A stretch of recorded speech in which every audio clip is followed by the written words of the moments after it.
Hi there, I'm Mike Saltzman, co-founder and chief operating officer of EvolutionIQ. I'm joined today by our head of product, Benjamin Berry, to talk a little bit about auto-adjudication, what it means to carriers, what the promises of this technology are, and what EvolutionIQ is working on today to enable this in the future. Hi, Benjamin. Hi, Mike. Great to have you here. Benjamin, could you just give a quick introduction of yourself and your role here at Evolution? Absolutely. So as you mentioned, I'm Benjamin Berry, the head of product at EvolutionIQ. I joined the company earlier this year, and I'm excited about our mission to use artificial intelligence to revolutionize the way that insurance companies operate. So what are the levels of auto adjudication that some carriers are achieving, and what are the limits holding others back? I'll start with the limits first, Mike. So some kinds of claims are difficult because in order to figure out if there's liability, you have to determine if there's liability before you might make a payment on that claim.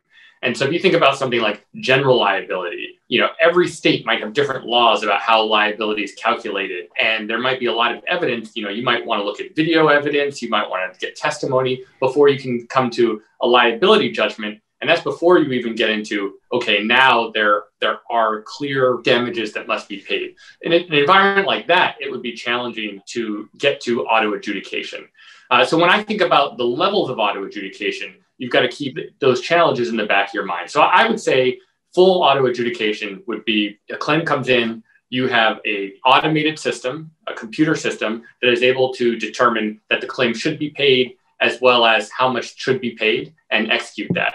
On the opposite end of the spectrum would be your classic claims management approach. A claim comes in, it gets assigned to a claims examiner or adjuster, and they work that claim up, the way that the insurance company has worked for most of the 20th century. In between those levels, there are some different pathways. So the next level up from a fully manual process would be to have computerized support for examiners. So are there any processes, within managing a claim that you can pick off and either automate for an examiner, just a particular process, or can you give the examiner decision support?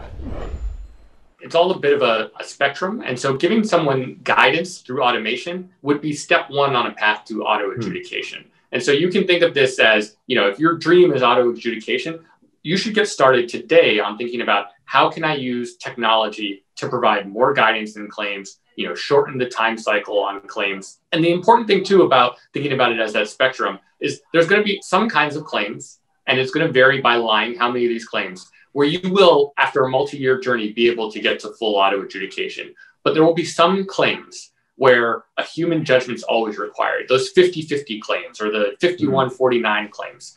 And really, you should think of your path as you want to automate everything that's easy so that the humans that you do have can apply their human judgment that you absolutely need to process claims appropriately so they can spend that time on those claims that need the human judgment. Interesting. Well, Benjamin, thanks for joining us today, and I wish you a great weekend. Thank you, Mike. You as well.